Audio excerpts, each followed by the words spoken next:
तो है गाइस, ये वीडियो को एंड तक बने घटना रहिए, राजस्थान के एक छोटे से शहर अलवर की है। एक सुबह अलवर के मोहन नगर कॉलोनी में रहने वाली नेहा शर्मा की डेड बॉडी शहर से दूर एक सुनसान सड़क के किनारे पड़ी हुई मिली। नेहा की बॉडी मिलते ही पुलिस ने नेहा के पास से मिले उसके मोबाइल फोन से आखिरी बार डायल किए नंबर पर कॉल किया। ये नंबर तो बंद आ रहा है। सर दूसरे नंबर पर ट्राई करते हैं। इंस्पेक्टर ने नेहा के मोबाइल में सेव अजय नाम के एक नंबर पर कॉल किया। हेलो, कौन बोल रहा है? मैं इंस्पेक्टर चौधरी बोल रहा हूँ। ये नेहा कौन है? जी सर, नेहा मेरी भाभी, मेरे बड़े भाई की पत्नी का नाम है सर जी। आप जल्दी से पुलिस स्टेशन आ जाइए। लेकिन हुआ क्या है सर? नेहा की बॉडी मिली है यहाँ सड़क के किनारे। किसी ने गला काट कर आपकी भाभी नेहा का मर्डर कर दिया है। ये बात सुनते ही अजय बुरी तरह से घबरा गया। उसने अगले ही पल अपने मोबाइल से अपने बड़े भाई दीपेश को कॉल लगाया, लेकिन दीपेश का मोबाइल स्विच ऑफ आ रहा था। अजय ने अपनी पत्नी निशा को कॉल किया, लेकिन उसका भी फोन स्विच ऑफ आ रहा था। किसी अनहोनी की आशंका के चलते अजय पुलिस स्टेशन पहुंचा। सर, मेरा बड़ा भाई दीपेश और मेरी पत्नी निशा वो फोन नहीं उठा रहे हैं सर। देखिए, आप आराम से बैठिए और हमें पूरी बात बताइए। वैसे आप इनके साथ क्यों नहीं गए? कहीं ऐसा तो नहीं कि आपने ही ये सब करवाया हो? ये आप क्या कह रहे हैं सर? अगर मैं गलत कह रहा हूँ तो तुम ये बताओ कि तुम अपने परिवार के कुल देवी मंदिर क्यों नहीं गए? क्योंकि मेरी और मेरे भाई की दुकान है सर। आज दुकान पर सामान आने वाला था और इसीलिए किसी एक का रुकना जरूरी था। ठीक है, आपके परिवार का किसी से झगड़ा, कोई पुरानी दुश्मनी? नहीं सर, ऐसा तो कुछ भी नहीं था। इंस्पेक्टर चौधरी इस केस की इन्वेस्टिगेशन शुरू करता है। दीपेश और निशा अभी तक गायब थे। उन्हें गायब हुए पूरे 2 दिन हो चुके थे। पुलिस ने उनके मोबाइल की लास्ट लोकेशन ट्रेस करने की कोशिश की तो पता चला कि आखिरी बार निशा और दीपेश का मोबाइल उसी जगह पर बंद हुआ था जहां पर नेहा की लाश मिली थी। इंस्पेक्टर चौधरी एक बार फिर से उस जगह की जांच पड़ताल करने के लिए पहुंचा। इस बार पुलिस की टीम एक एक कोने की बारीकी से जांच कर रही थी। तभी कांस्टेबल चंद्र प्रकाश ने इंस्पेक्टर चौधरी को आवाज लगाई। सर यहाँ आइए, ये देखिए। इंस्पेक्टर चौधरी जब उस जगह पहुंचा तो देखा वहां एक और लड़की की बॉडी थी। ये कोई और नहीं, निशा ही थी। एक ही परिवार की 2 बहुओं की इस तरह एक साथ हत्या की गुत्थी समझ में नहीं आ रही थी। और दीपेश अभी तक गायब था। निशा की बॉडी मिलने के बाद पुलिस को ये मामला हत्या और लूटपाट का लगा, क्योंकि इन तीनों की कार और सामान सब कुछ गायब था। लेकिन सवाल ये भी था कि अगर दीपेश की भी हत्या हो चुकी थी तो फिर वो था कहाँ? ये दीपेश कहाँ जा सकता है? वही समझ नहीं आ रहा सर जी। दोनों लड़कियों को यह एक जगह मारा गया है और आदमी गायब है। ऐसा कैसे? तभी अचानक से पुलिस स्टेशन में पुलिस के पास एक कॉल आता है और पता चलता है कि दीपेश की कार को एक दिन पहले अनवर से कुछ दूर एक गांव में देखा गया है। पुलिस कार को ट्रेस करती है, लेकिन वो कार पुलिस को नहीं मिलती।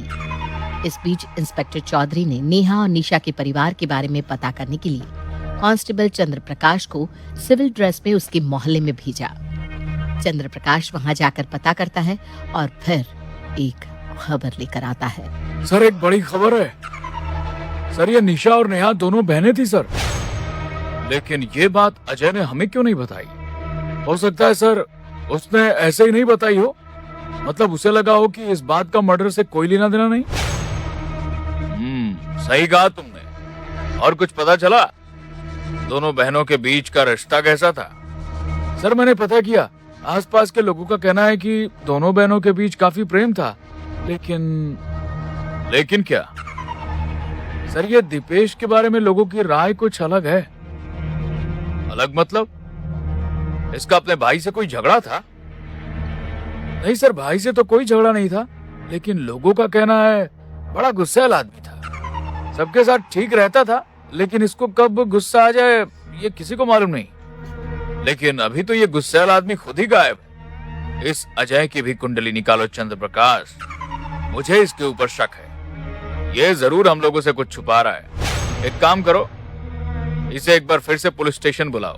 इंस्पेक्टर के कहने पर एक बार फिर से अजय को पुलिस स्टेशन बुलवाया जाता है। अजय से सख्ती से पूछताछ की जाती है, लेकिन ऐसा कुछ भी सामने नहीं आता जो निशा और नेहा की मौत के बारे में कोई सुराग दे सके। लेकिन फिर अजय ने पुलिस को दीपेश, नेहा और निशा के घर से जाने से पहले की एक घटना के बारे में बताया। सर मैं आपको बताना भूल गया, लेकिन घर से जाने से 2 दिन पहले भैया और भाभी का आपस में झगड़ा हुआ था।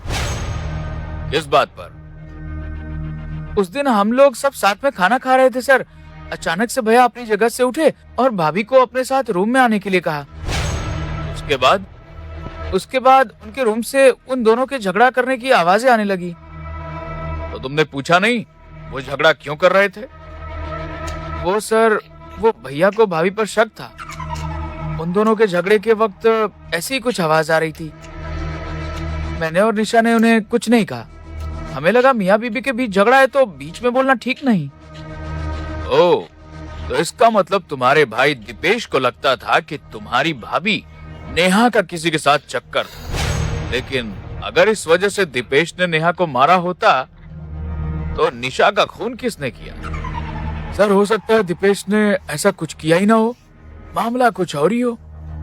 अब असल में क्या मामला था ये तो दीपेश खुद ही बता सकता है, लेकिन तब जब वो जिंदा हो। कुछ दिनों के बाद पुलिस ने अलवर के पास एक गांव से दीपेश की कार को जब्त कर लिया। उसी गांव में दीपेश भी अपना भेस बदलकर कुछ दिनों से रह रहा था। दीपेश को भी पुलिस ने अरेस्ट कर लिया और अब उसे पुलिस कस्टडी में अपना बयान देने के लिए कहा गया। हाँ भाई दीपेश, इतने दिन से इस तरह गांव में छुप कर रहने का क्या मतलब है? तुम अपने घर पर क्यों नहीं आए?